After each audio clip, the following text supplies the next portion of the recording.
بھارت میں کئی لاکھ مندر بند کر دیے گئے،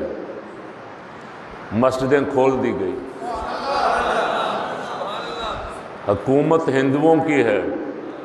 جو مسلمانوں کو چھوت سمجھتے تھے، مسلمانوں کے ساتھ دوسرے تیسرے چوتھے درجے کے شہری کا سلوک کرتے تھے، نفرت کا اظہار کرتے تھے، ظلم کرتے تھے۔ اب مسلمانوں کو اللہ نے بڑا دل عطا فرمایا ہے کہ مسلمانوں نے مسجدیں کھول دی ہیں اور بلا امتیاز رنگ و مذہب، ہندو ہے، سکھ ہے، عیسائی ہے، جو بھی ہے، اس کا علاج مسجدوں میں کر رہے ہیں۔ مندر سب بند کر دیے گئے، مندروں کے پجاری غائب ہو گئے، پنڈت غائب ہو گئے،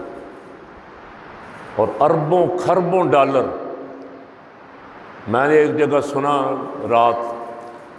کہ اتنا سونا چاندی اور اتنا پیسہ ہندوؤں کے مندروں کے پاس، مندروں کی پراپرٹی جو صرف ان کے پنڈت کے حکم سے استعمال ہو سکتی، اتنا سونا اور اتنا مال ہے کہ امریکہ سے بھی زیادہ، وہ سب غائب ہو گئے، کوئی نظر نہیں آ رہا گراؤنڈ میں کہاں ہیں وہ۔ لیکن قربان جائیں مسجدیں جن پہ وہ ظلم اور زیادتی بھی کرتے تھے، مسجدیں انڈیا میں بھی بڑی بڑی ہیں، عالی شان مسجدیں ہیں۔ سبحان اللہ، خواجہ غریب نواز کی مسجد بھی وہاں ہے، شاہی مسجد بھی وہاں ہے، نظام الدین اولیاء محبوب الہی کی مسجد بھی وہاں ہے، اور میرے اور آپ کے اور دنیا اہل سنت کے امام اعلیٰ حضرت عظیم البرکت کی مسجد بھی وہاں ہے، امام ربانی حضرت مجدد الفسانی کے دربار شریف کے ساتھ مسجد بھی سرہند شریف میں، بڑی بڑی عالی شان مسجدیں۔ مسجدوں کے دروازے کھول دیے ہیں، حکومت نے بھی اجازت دی کہ مسجدیں کھلی رہنے دو بھائی، یعنی ہندو بھی یہ مان گئے ہیں کہ مسجد ایسی جگہ ہے جس کا معبود، مسجد میں جس معبود کی عبادت کی جاتی ہے وہی مشکلیں ٹال سکتا ہے جی۔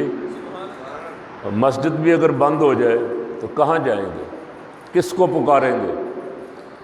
مسجدیں کھلی اور اللہ اکبر کی آوازیں، سبحان اللہ، پورے انڈیا میں ایسے لگ رہا ہے جیسے اسلام غالب ہو گیا، ہوگا انشاءاللہ۔ میں اور آپ، ہم نے تو کچھ نہیں کیا، ہم سے مراد ساری قوم، ہماری لیڈرشپ بھی، ہم نے کچھ نہیں کیا، لیکن وہ مالک تو کسی کا محتاج ہی نہیں ہے، اس کے اپنے سامان ہیں۔